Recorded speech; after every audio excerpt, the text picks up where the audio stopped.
Capitalism is often defended by saying that it maximally extends human freedom. And there are concerns that socialism would interfere with this freedom by interfering with activities like starting a private firm and hiring wage workers. And it is true. Socialism would interfere with some of those freedoms. But despite that, does that really mean that capitalism is on the side of freedom? Liberals and libertarians see the freedom which is intrinsic to capitalism, but they overlook the unfreedom which necessarily accompanies capitalist freedom. For example, you are not free to do whatever you want with the product of your own labor when you are working for a capitalist firm. Additionally, at that firm, you're likely not even free to choose the kind of work you do or how you approach your work. The truth is that all economic systems have zones of freedom and zones of interference. And the real question is, what freedoms do we care most about? What are most important to us?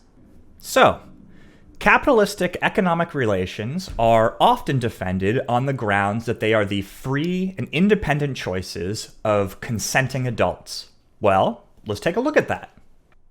So, are capitalistic economic relations truly the free choices of consenting adults? Well, let's consider that the labor market is marked by extreme asymmetries of power. Workers may own their own labor, but they do not, in general, own the means of production. Therefore, the dominant game in town, essentially, is selling your own labor to an entity that owns the means of production. Or you could try and go it alone, or maybe you could try and start your own firm, or maybe you could fall into poverty. In practice, given the challenges of going it alone and starting your own firm, ignoring the fact that neither of those are practical solutions for everyone, not everyone can go it alone and not everyone can start their own firm, that really leaves you with two options. You can either sell your labor to a capitalist or starve, essentially. And my question is that really a free choice between consenting adults? Compounding this, economically powerful entities can skew labor laws in their favor, and structural issues like consistent unemployment further disempower labor.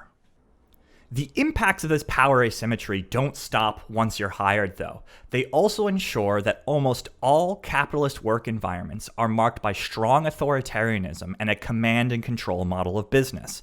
Investors give orders to management, and management then gives orders to labor.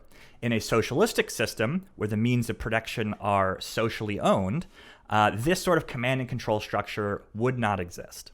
Now, before you assume that this command and control structure is how it has to be, remember that when democracy was first taking shape, many people were skeptical that a populace could govern itself. Perhaps modern-day skeptics of workplace democracy will be seen to be the same as earlier skeptics regarding the viability of democratic governance. So that's kind of a raw deal.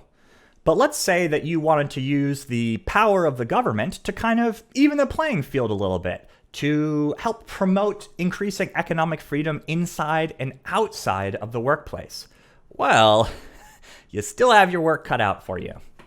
Capitalistic power warps democracy.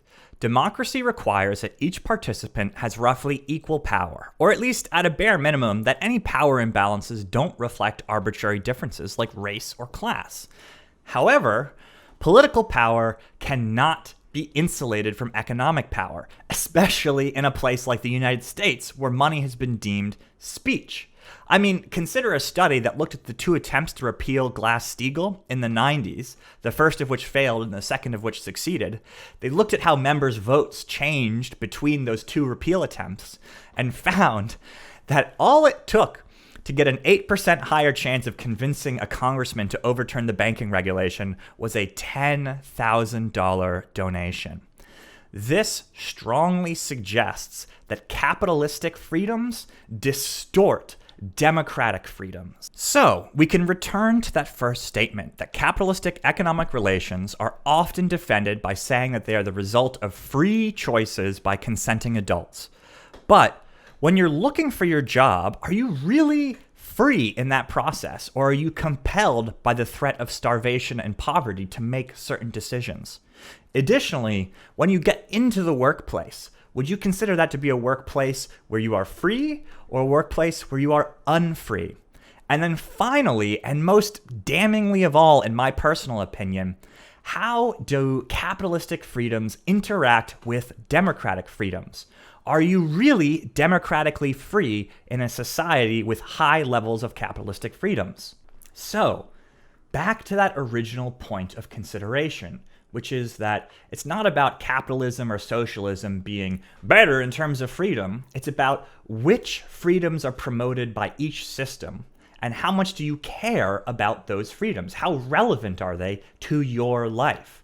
Speaking for myself, I think that the freedoms promoted under socialism seem more relevant to my life and more relevant to the life of an average person than the freedoms promoted under capitalism. But perhaps you disagree. Let me know either way down in the comments. I'm really interested to hear from y'all. And that's it. Like, comment, subscribe. You know the drill. I also have a Twitch stream, which is linked down in the description. Please consider checking that out. And until our next video, peace.